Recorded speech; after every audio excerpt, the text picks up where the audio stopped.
Per day cost पड़ने जा रही है अमेरिकन को। बाकी मुल्कों का तो जो हाल है वो तो है, वो तो आज कतर की तरफ से भी लिखा गया, यूएई ने भी, उनके भी एक बिजनेसमैन उन्होंने बड़ा सख्त लिखा है खत। सऊदी अरब का पाकिस्तान को मुफ्त पैसे देने पर पाबंदी, जो ऐसे ही इमदाद कर देते थे ना, वो शहबाज शरीफ ने कहा था ना कि मैं मतलब फ़कीर नहीं हूँ, मांगने नहीं आया लेकिन मजबूरी है, याद कीजिए उनकी।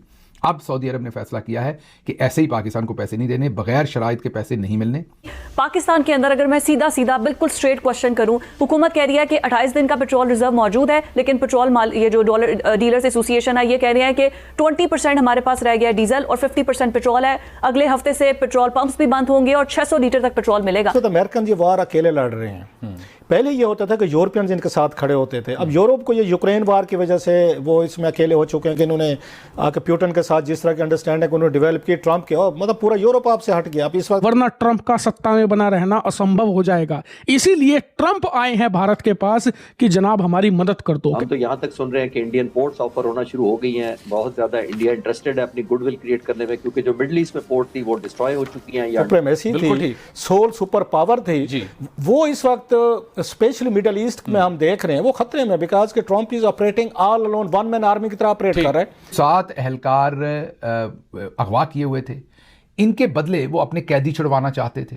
कुछ मुज़ाकरात शायद चल रहे थे जो फेल हो गए, वो मुज़ाकरात तोड़ना चढ़ सके। अब पीएलए ने उनको फांसी दे दी है कि जो एक इमेज था as a military power, as a military might, as a super power, एक छोटा सा मुल्क, ये भी इतलात आ रही है कि वो भी अपनी इन्वेस्टमेंट जो कि यूएस के साथ की हैं उसको निकालने का सोच रही हैं। एक बार एक लेखक ने बात कही थी, some time you do nothing and still wins. जंग जहां पहुंच गई हुई है वहां अमेरिकन प्रेसिडेंट को कोई ना कोई फेस सेविंग चाहिए, अदरवाइज ये फैलती चली जाएगी, जितनी लंबी होगी उतनी ही अमेरिका और नेतन्याहू के हक में नहीं है।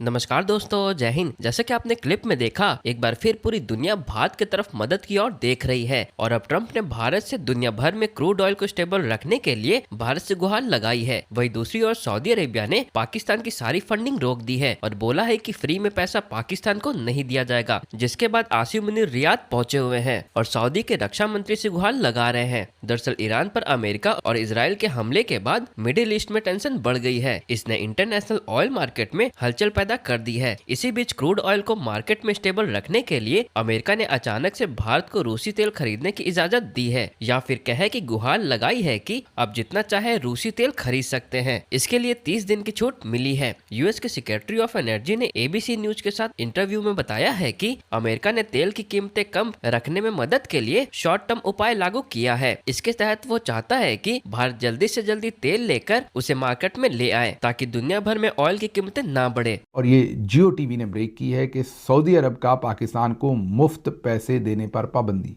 जो ऐसे ही इमदाद कर देते थे ना, वो शहबाज शरीफ ने कहा था ना कि मैं मतलब फ़कीर नहीं हूँ, मांगने नहीं आया लेकिन मजबूरी है, याद कीजिए उनकी। अब सऊदी अरब ने फैसला किया है कि ऐसे ही पाकिस्तान को पैसे नहीं देने, बगैर शराइत के पैसे नहीं मिलने। पाकिस्तान पहले तरक्की करके दिखाएं, हम अवामी टैक्स का पैसा ऐसे मुफ्त में किसी को नहीं देंगे, ये सऊदी अरब ने चिट्टा जवाब दे दिया है। जी हाँ, वही सऊदी अरब जिनके साथ इन्होंने हाल ही में एक दिफाई मुआहदा किया था, जिस पर बड़े इतराते फिरते थे और कहते थे कि पता नहीं क्या कर दिया। उन्होंने अब ये कहा कि हम आपको पैसे नहीं दे सकते बग़ैर किसी आपकी तरफ से कोई प्रोग्रेस दिखाने के कि आप इस काबिल हैं कि आपको दिए जाएं और आपने अपनी कमाई को बढ़ाया। लेकिन दूसरी तरफ, मतलब एक तरफ तो पैसे जो हैं वो सऊदी अरब ने जवाब दे दिया, हम मांग रहे हैं लेकिन वो नहीं दे रहे। यूएई भी हमारे पैसे एक्सटेंड नहीं कर रहा। खबरें आ रही हैं कि ईरान ने तुर्की पर भी हमला कर दिया है और उसके साथ साथ ये भी खबरें आ रही हैं कि ईरान ने साइप्रस पर भी हमला कर दिया है और साइप्रस में बरतानिया की बेस पर हमला किया है। और इससे पहले खबरें आपको ये तो पता ही हैं कि सऊदी अरब की जो ऑयल रिफाइनरी है उस पर हमला कर दिया। तो ये सारी खबरें हैं। इनके जवाब में आपको सिर्फ ये बता सकते हैं कि ईरान ने डिनाई कर दिया कि ना हमने ऑयल रिफाइनरी के ऊपर सऊदी अरब में अरामको के ऊपर कोई हमला किया, ना हमने ओमान में कोई हमला किया, ना हमने साइप्रस में कोई हमला किया बरतानवी बेस के ऊपर, और ना ही हमने तुर्की के ऊपर हमला किया। ये ईरान ने चारों जगहों को डिनाई कर दिया और कहा कि ये फॉल्स फ्लैग ऑपरेशन है, ये इसराइल खुद कर रहा है। जो 7 एहलकार अगवा किए हुए थे, इनके बदले वो अपने कैदी छुड़वाना चाहते थे। दहशतगर्द ग्रुप जो है वो अपने जो उनके लोग पकड़े हुए थे उनको छुड़वाना चाहते थे। कुछ मुज़ाकरात शायद चल रहे थे जो फेल हो गए, वो मुज़ाकरात तोड़ ना चढ़ सके। अब सोशल मीडिया के ऊपर बहुत सारे अकाउंट ये क्लेम कर रहे हैं कि BLA ने उनको फांसी दे दी है। अब ये खबर कितनी दुरुस्त है, कितनी गलत है, ये हम हतमी तौर पर आपके सामने नहीं रख सकते। हमने कम से कम 24 घंटे इंतज़ार किया है इस खबर का। ये खबर 24 घंटे पहले आई है, हमने फ़ौरन नहीं दी क्योंकि इसका कोई मुसद्दका तरीका नहीं हमारे पास इसको परखने का कि ये खबर दुरुस्त है या नहीं है। 24 घंटे हमने इसको वेट किया, फ़ौरन आपके सामने नहीं रखी। अभी तक किसी तरफ से कोई तरदीद नहीं आई, ना ही DGISPR की तरफ से, ना ही फ़ौज की तरफ से। क्योंकि याद रखिए, जब इनको AI की झूठी वीडियोस कहा गया और फिर इन बेचारों से दोबारा वीडियोस रिकॉर्ड करवाई गई, तो उसके बाद इनके घर वाले, इनके अहले इलाका वो सामने आए। उन्होंने कहा कि ये जुल्म मत कीजिए, ये हमारा बेटा है, हमारा भाई है, या हमारे गांव का लड़का है, ये फ़ौज में है, इसका ये नाम है, इसको डिसोन मत कीजिए। उसके बाद जब अहले इलाका चीख उठे, फैमिलीज़ चीख उठी, तो फिर जाकर इनको ओन किया गया। अभी तक कहीं से तरदीद नहीं आई, ना अहले इलाका से, ना फ़ौज से, ना DGISPR से। और ज़ाहिर दहशतगर्द तो क्लेम कर रहे हैं कि हमने फांसी दे दी है क्योंकि हमारे मुतालबात नहीं माने गए। अगर ऐसा हुआ है तो ये बहुत ही अफसोसनाक है, और रियासत के तौर पर पाकिस्तान के ऊपर बहुत सारे सवालात उठते हैं कि इतने दिन गुजर जाने के बावजूद भी 31 जनवरी और अब आप सोच लीजिए कि पूरा महीना गुजर के मार्च शुरू हो गया, रमज़ान का महीना है, और अभी तक हम इन लोगों को बाज़ियाब नहीं करवा सके। ये शर्मिंदगी भी है और बहुत बड़ा इंटेलिजेंस फेलियर भी है, और उसके बाद ऑपरेशनल फेलियर भी है। लेकिन हमारे यहाँ रवाज ही नहीं है किसी को फेलियर का ज़िम्मेदार बनाना और फिर उसको फायर करना या उसके ऊपर कोई ज़िम्मेदारी फिक्स करना। अगर हम गौर से देखें तो बहुत ही ज़्यादा कन्फ्यूजन है नेशनल लेवल के ऊपर हमारे साथ, जो हमारे जनरल्स कर रहे हैं। मसलन ज़ियाउल हक कहते थे तालिबान के साथ मिलकर लड़ना भी जिहाद है, तालिबान के ख़िलाफ़ लड़ना भी जिहाद है।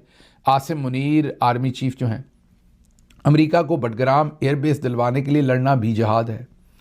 अशरफी साहब कहते हैं कि एक फरीक जो है उसके साथ मिलकर लड़ना जिहाद है, मीन बोर्ड ऑफ पीस के अंदर, और उसी फरीक के ख़िलाफ़ लड़ना भी फिर जिहाद है। मतलब मामलात जो चल रहे हैं, तो अब मतलब मैं यही कह सकता हूँ कि मादनियात के बक्से पेश करने वाला काम भी जिहाद है।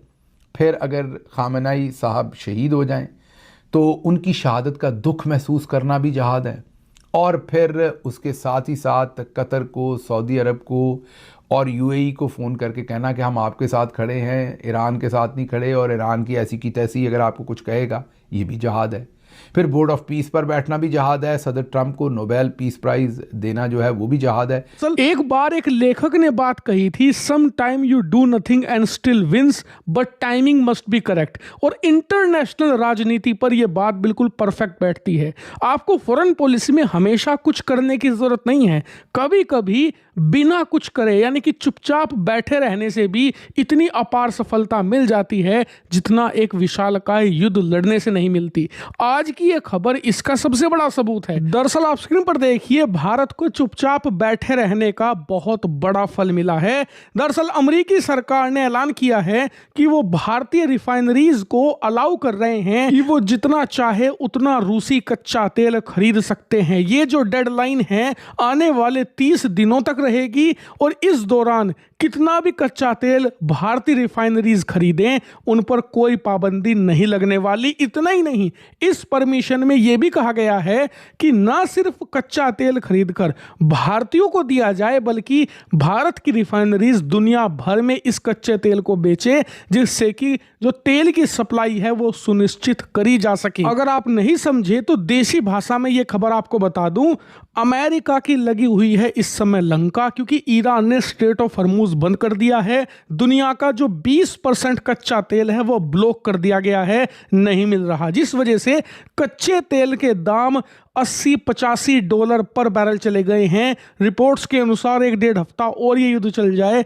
तो कच्चे तेल के दाम $120 पर बैरल हो जाएंगे, और इस वजह से दुनिया भर में अपार महंगाई बढ़ेगी। साथ ही दुनिया भर में पेट्रोल डीजल के दाम भी बेतहाशा बढ़ेंगे। दुनिया भर की इकोनॉमीज को इससे नुकसान होगा, और जब दुनिया को नुकसान होगा तो वो क्या करेंगे, वो अमेरिका